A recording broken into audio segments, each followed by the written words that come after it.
everybody, welcome to what I see as the most fun and colorful lesson in the course.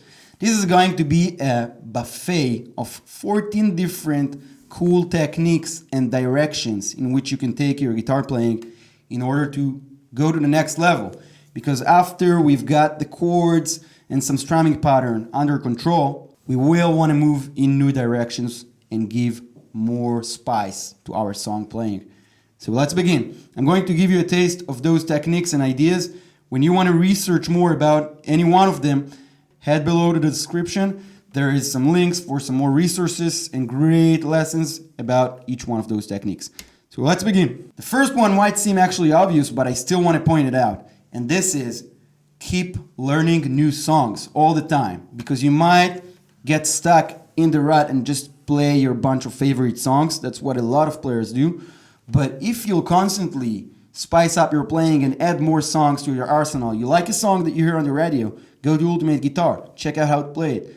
Each song will give you new chords, new strumming patterns, new vibes. Listen to the original song, see how the guitar player works. Try to imitate that. It will give you a lot to your sound from any new song that you learn. So this is the first one. The second one, in my opinion, the most beautiful way to beautify your sound. And this is called arpeggiating.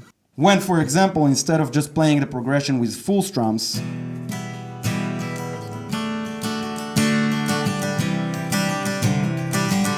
we will arpeggiate it. And arpeggiate from Italian means to chop down. We are going to chop down the chord.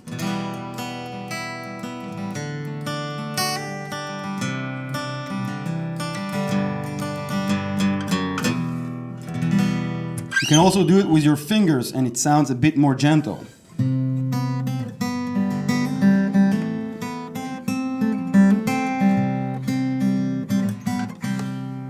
Next one, another one of my biggest favorite, is what I call bass stairways. With bass stairways, for example, instead of, let's say, we have a progression that goes from G to E minor, so instead of just moving from the E minor to the G, you're going to add a stairway, a step on the F sharp, and it's going to sound like this.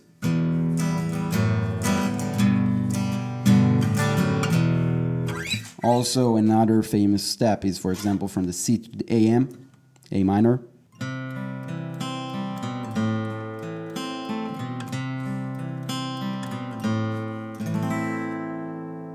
These are the bass stairways. The next one is what's called chuck strumming, where instead of just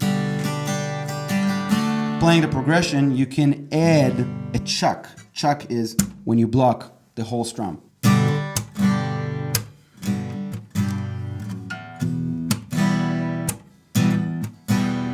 Which leads us to the next technique, which is called palm muting, where instead of blocking out the whole strum, we are just sort of half muting with the side of our palm. We can half mute the whole song. It gives it a cool sound.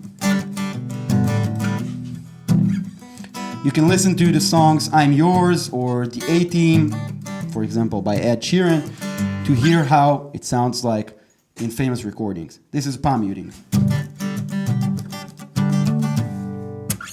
The next one is a way to spice up your playing, and this is called sus2 and sus4 chords. Sus stands for suspended, and this is when, for example, let's play a progression that goes G, C, D. Check out what I'm going to do with this chord. This is a D4. What's special about this chord or any other D4, C4, B4, whatever, is that it's going to sound like it's spicing up the chord, but it wants to go back to the original chord. D4, D, D2, D, and so on. Really something cool to spice up your playing with some new notes. Next one is what's called natural harmonics. This is an interesting way to spice up your sound.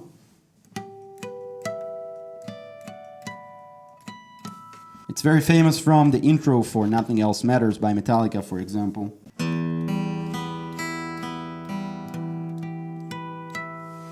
The next one is what's called the caged system, C-A-G-E-D. When you know how this system works, you can take literally any open chord that we know, for example the E, and you can turn it now into an F, G, A, B. You can take a C and turn it, for example, into a D, E, G.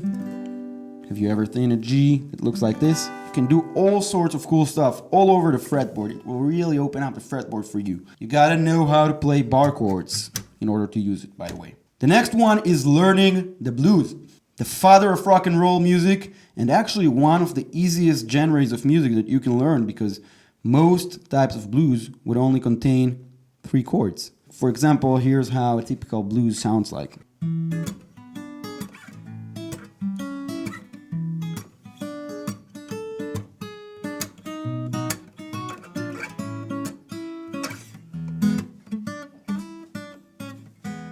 Blues is really an international language of musicians, and when you'll meet new musicians and want to test the waters and chemistry between you, blues is always a great place to start, easy to improvise on, easy to write songs on as well. So this is the blues. Next one, this is a huge subject. I'm going to try to talk about it in less than a minute, and this is theory. Theory is relevant to all sorts of music and all sorts of music instruments. And this is basically the science behind music that will tell you what sounds good, what's not, why, how you can write it yourself. Now, what are the practical uses of it?